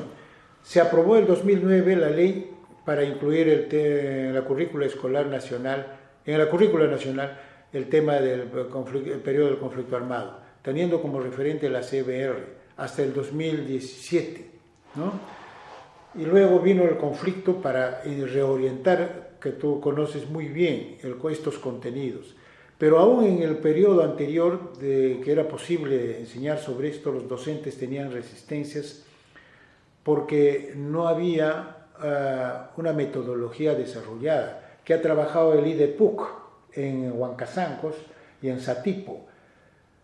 No empezar por el contexto nacional, sino la historia local y los personajes de la comunidad y del colegio que sí conocen. Desde esa entrada, y luego mostrar películas, y luego mostrar ya una línea de tiempo nacional. Eso ha resultado en estos... Y eso podía desarrollarlo a modo de un manual de orientación para los profesores del Ministerio de Educación, que no se hizo. Y ahora se ha permitido que en la práctica se recorte ese texto o se reoriente, ¿no? Presentando la visión salvatífica de las Fuerzas Armadas y del gobierno de Fujimori. Hay un retroceso de esto. Y en la escasa difusión, y por otro lado, la satanización de equiparar, según la versión de la clase política y las Fuerzas Armadas, de equiparar Sendero con las Fuerzas Armadas y la policía. Señalar que eso genera divisiones, no reconocimientos y una sobrevaloración supuesta de Sendero, incluso la calificación de Partido Comunista, ¿no? Motivó denuncias al doctor Salomón, a Sofía, tuvieron que ir a Fiscalía, ¿no? Al Congreso. Entonces ese es parte del problema, creo. Sin embargo, sí, películas, teatro, música, como las canciones de Ranulfo Fuentes, de Falconi, muy bien analizados por Abilio Vergara en su libro Ayacucho, Tierra que Duele, que dio voz y resignificó mitos como el de Incarri, para dar voz a la percepción campesina sobre el periodo de la violencia. Los colectivos de derechos humanos como Yuyarizu y otros que generaron una conciencia, que contribuyeron, entre otros muchos factores, a generar una conciencia de derechos. Incidir a que se cree un sistema de derechos humanos, Fiscalía, Poder Judicial, que procesaron los casos, aunque con muchísimas demoras, como para juicios emblemáticos, o como el de Cayara, como el de Los Cabitos, como el de Ajomarca, el de Calqui. Sí hay una conciencia mayor, creo, que se manifiesta ahora frente a las masacres de Ayacucho, de Puno, en una demanda permanente en la agenda constante, que cualquier evento, ahorita está sacando la mesa de concertación de Ayacucho un pronunciamiento, por ejemplo, contra el ataque a la Junta Nacional de Justicia, pero la gente ha pedido otro capítulo sobre las muertes del 15 de diciembre. Está permanente en la demanda a nivel nacional, e incluso Tacna ha abucheado a la presidenta, ¿no? Boluarte, y casi no hay región del país donde ella pueda ingresar libremente. O sea, para entiendo que quizás se puede entender lo que estás diciendo así, que aunque la comisión como tal vez no es recordada, sí, ¿no? El que haya colocado como centro de su trabajo los derechos humanos ajá, y la respuesta al ejercicio violento del poder, sí, esa herencia, ¿no? Esa cultura tiene su efecto hasta hoy. sí, Más allá de que se recuerde o no, específicamente a la comisión. a la comisión, y en los grupos que sí tienen conciencia y en los colectivos que también participan en organizaciones sociales, utilizan como un recurso pedagógico el contraste de la barbarie que ocurrió y que no debe ocurrir, y que si ocurre es una grave violación de derechos humanos. Yo conversaba con algunos policías antiguos, militares, que no pensaron que iban a llegar a esos niveles de denuncia y enjuiciamiento sus mandos militares. ¿Qué esperaban? ¿Qué pensaban que iba a pasar? Que iba a haber una impunidad abierta que le habían garantizado sus mandos, ¿no? Y que era improbable que unos humildes campesinos de Jadorán, de Uchurajay, de Huaychao, de Vilcas, pudieran llevar a los tribunales a oficiales, a generales, a comandantes. Eso les parecía inverosímil en la visión tan jerarquizada y de menosprecio étnico que hay en la conducta, por ejemplo, marcada de la infantería de marina en Huanta, la Mar, en el BRAE, y de los oficiales del ejército en tantos otros casos de masacres, así como también de Sendero. Claro. No esperaban que eso pudiera ocurrir. No pensaron. Y les parece sobredimensionado seguir insistiendo en ese asunto, y de ahí viene el discurso de que propicia la desunión y no la reconciliación, señalando reconciliación como aceptación de una paz de cementerio, ¿no? Sí, claro, hechos consumados. Hechos consumados, que deben pasar daños colaterales para defender la democracia, el sistema, que siguen difundiendo la gente que ataca, por ejemplo, al LUM, ¿no? Que sí sigue siendo un faro y un archivo importante, creo, en el país, porque está en línea sus archivos, como también el Museo de la Memoria de Anfacet, que es visitada cotidianamente, y ahora la construcción del lugar de la Hollada, que ha contado con la asesoría de gente como el señor Sánchez de Colombia, doctor Salomón Rodrigo Sánchez, ¿no? Sí. Y un argentino, un arquitecto que ha trabajado en los lugares de memoria en Alemania, y una argentina que administra un museo municipal en Rosario. Y ya existe un guión museográfico elaborado por una profesora Siriani,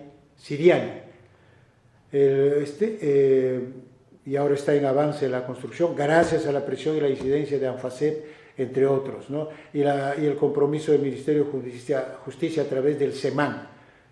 Y en la última celebración donde estuvo el Defensor del Pueblo, y el gobernador Oscorima públicamente ratificó su compromiso de culminar la obra, y quizá un poco exageradamente, que iba a luchar por la verdad hasta el fin de su vida. Bueno. Bueno, que tenga una larga vida, entonces. Hay que desearle. Entonces, para terminar, pensaba, ¿no?, en estos los eslóganes que nos han unido a todos, ¿no? Para que no se repita, garantías de no repetición, memoria y no olvido. En fin, nos han movilizado durante años, nos han organizado, han formado nuestra comunidad de derechos humanos. Es cierto que el Perú que tenemos pareciera no responder a esas expectativas, o sea, se repiten las violaciones de los derechos humanos. Ajá. Un gobierno autoritario, digamos, está ahora administrando nuestro país. Tan directamente se repiten las cosas que los detenidos en Ayacucho hace poco fueron llevados a capitos. Increíblemente, sí. Insensiblemente, pero increíblemente, o quizá no tan increíblemente. Y ya, claro, una cosa es el eslogan para luchar y otra cosa es la realidad, ¿no? Yendo un poco más allá de eso, digamos. Porque es obvio que el eslogan no se va a plasmar en la vida social tal cual, digamos. No es que las cosas no se van a repetir, o sea, es un deseo para luchar, ¿no? Claro.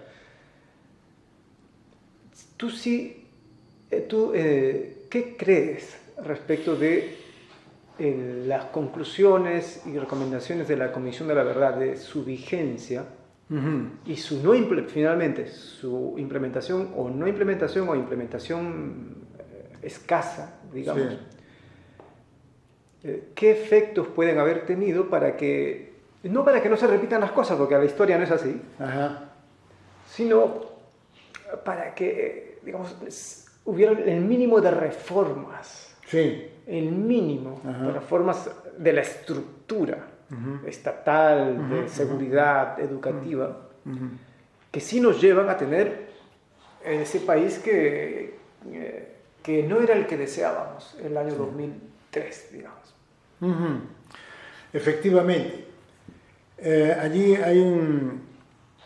se avanzó inicialmente en la reforma de las Fuerzas Armadas, un proyecto, y la policía cuando estuvieron Basondrío, cuando estuvieron Fernando Rospigliosi, ¿no? Gino Costa, y se creó una Defensoría de Derechos Humanos donde estuvo Susana, en fin, pero al año y medio se paralizaron porque ya no había el contexto político del año 2001 de la transición democrática que puso, el 2002, 2003 todavía había para apoyar con más fuerza a la CBR. Y yo creo que el asunto ha sido muy marcado en la concepción de que no habría posibilidades efectivas de contar con los recursos para satisfacer la inmensidad de las demandas. Cuando yo hablaba por la radio de Ayacucho me decían, usted está engañando cuando hablando de reparaciones, ¿no? Algunos que llamaban. Sin embargo, la reparación mínima de 10.000 soles por familia, que es pequeñísima, sin embargo ya se ha cumplido con 99% de los inscritos en el SEMAN, no quiere decir todos los afectados, de los inscritos en el SEMAN, que son más o menos 87.000 personas, la mitad de las cuales en Ayacucho. Las reparaciones colectivas también, más de ¿no? Sí, como el 70%, es alto el porcentaje, ¿no? Sí, 73%.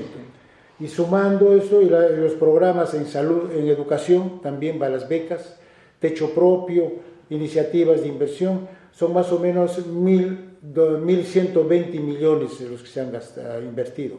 Pero la población no se siente reparada. No. ¿Por qué? Porque creo que está asociado, algo que vio la CBR, la discriminación étnica asociada a pobreza, al menosprecio, a la falta de una ceremonia suficientemente importante para las entregas. Entonces aparece como que el municipio estuviera entregando a un grupo más algún beneficio para los 100.000 soles para la reparación. Como un servicio más. Un servicio más, como que estuviera entregando y que ellos escojan en qué invierten en la comunidad. La demanda mayor de becas de estudio para los hijos, los nietos, que era una demanda común de los testimonios, qué cosa pedirían desde la etapa del trabajo del 2002. Sigue vigente y es solo aproximadamente un 9% de lo que se ha pedido, de lo que se demanda, lo que se ha atendido, a pesar de que más o menos son 147.000 becas, ¿no? Ese es un asunto. Y la sensación de la demora de 20 y 30 años en cada juicio para las sentencias. Y en sentencias como Cayara, y como decía en el panel con el que participamos con Tania Pariona, pero que no están en cárcel, sentenciados. Sí, no son tontos, no van a la lectura de sentencia, digamos. Ese es el problema, y el encubrimiento abierto de su lugar, ¿no?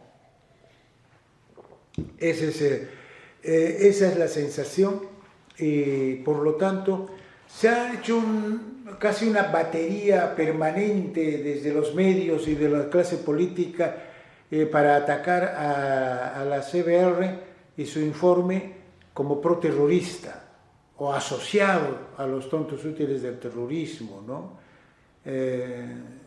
Estoy pensando en muchos programas de TV, ese señor Gil, este exdirector del Diricote, como que sigue viendo a sendero que estuviera a la vuelta de la esquina con peligro y estar en la dirigencia de las marchas y de los movimientos. Creo que esa fue la lógica del cuartel de Cabitos al matar a los 10 pobladores que marcharon esa marcha.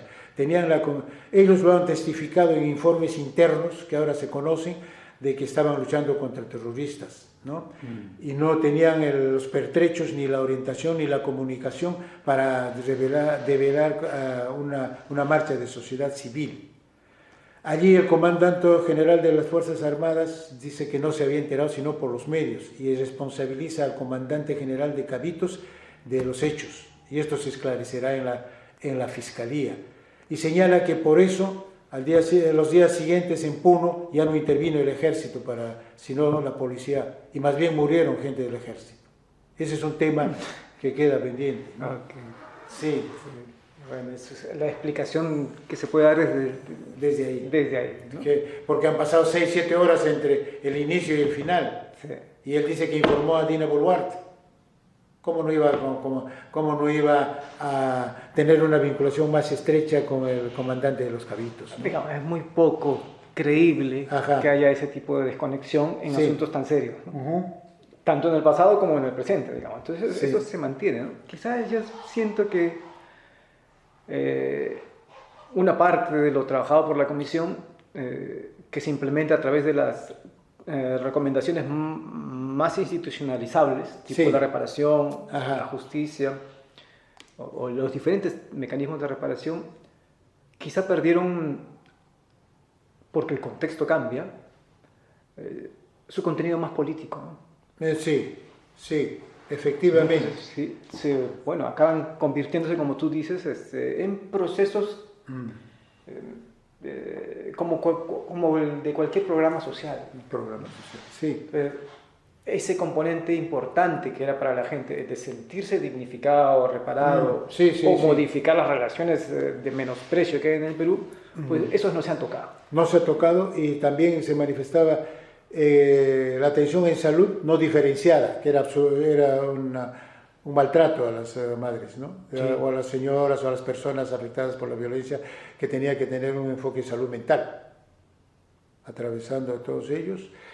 Y el telón de fondo también de la pobreza, por la frustración de los proyectos múltiples familiares, y ellas reclaman que más bien aquellos que colaboraron con Sendero, profesores, comerciantes también, y ellos no. Eso me decían en varios lugares como el BRAE o Vilcasuamán, ¿no? O los que se fueron a Lima y retornan para pedir cosas cuando en realidad habían colaborado en una primera etapa. Una sensación de injusticia. De injusticia, por diversos ángulos. De diversas maneras. Sí. Pero también resistencia, te voy a decir. Eso, como ANFACEP. Tantos años, y que somos una de las organizaciones con mayor presencia en Ayacucho. Acaban de visitar la gente de organizaciones del exterior por su 30 aniversario, o 40 aniversario, y talleres frecuentes, reuniones en el LUM, visitas de gente de Guatemala, de otros lugares, y alumnos de la universidad, profesores como Mariano Aronés que llevan a sus alumnos como parte de su formación, y Nelson Pereira que ayudó a hacer la línea de tiempo, profesores de la UNCH, un reconocimiento, y el último foro organizado conjuntamente, liderado por ellos con APRODE, con MISET, por el 20 aniversario, donde participamos con Sofía Mager, un auditorio lleno, ¿no? Donde ellas son las actoras y participan en el comité de víctimas del 15 de diciembre. Estaba a mi lado la viuda de uno de esos caídos, que es presidenta, muy joven, Ruth, con mucha firmeza, y desde el auditorio otras que también refuerzan. Por encima de la memoria que habíamos hecho, ellos levantan la agenda de hoy día. Claro. Que es la central y que no vamos a dejar, y tenemos el ejemplo de ANFACEP, si no conseguimos nosotros, nuestros hijos. Eso me impactó. Sí, creo que lo hemos visto también desde Lima. Y nada, Pepe, te agradezco mucho por habernos compartido tremenda experiencia. Más bien gracias a ustedes por la invitación en un programa tan importante donde he tenido ocasión de escuchar incluso a Elizabeth Yalin. Sí, hace poco estuvimos conversando con ella. Magnífica, ¿no? Es un honor participar. Gracias, Rosa. Un honor para ti, Bien. para nosotros, tener que realmente escuchar tus reflexiones, tus recuerdos. Y nos quedamos con lo último que dices. Las cosas no son perfectas, pero hay una tradición de resistencia en la cual creo la Comisión de la Verdad se inscribe. Sí. Y creo que por caminos que no son del todo claros siempre, ¿no? Ni tienen por qué serlo, pues, porque no es así la historia, son los que creo que alimentan la resistencia actual de la ciudadanía frente a lo que tenemos por delante, que es una sociedad que en este momento está administrada por un poder poco democrático. Por supuesto que, y con la sensación de su transitoriedad, porque ya es el extremo del cinismo, de la manera en que están ocupando las instituciones. Así sea, con la sensación de su transitoriedad, que quede claro, Sí, el tiempo pasa. Así es. Bueno, amigos, muchas gracias por estar allí escuchándonos y espero que esta conversación con el gran José Coronel les deje, como a nosotros, reflexiones y también preguntas, ¿por qué no? Inquietudes. Nos vemos en la próxima edición de La Oruga. Hasta luego. Muchas gracias.